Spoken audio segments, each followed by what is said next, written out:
I'd like to show you how to save 50% or even more on your feed bill every month. Let me give you an example. Something like pig feed, okay? Pig feed right now in my area costs about $17 for 50 pounds. I can go and buy raw ingredients locally here. I can process them through some fermentation, and I can come out with pig feed that's going to cost me $8 for that same 50 pounds.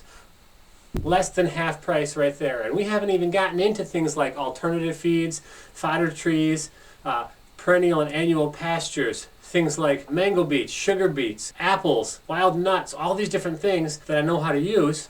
And I can show you how to do something as simple as this and how to balance it with all the other different feed options that are available to you locally and everything that's growing wild on your property, as well as anything that you might be able to grow yourself. Feed security and feed independence are the two cornerstone points to having a foundation of strength in your homestead operation. If you can understand feed and understand how to use it, understand how to create the right feeds for the right animals at the right times of their growth and production, then you can ultimately learn to save a ton of money on feed, and it's not very hard or time consuming. Let me show you how. Join this channel's YouTube membership, and we're going to talk all about it and all the courses you have available. I'll see you there.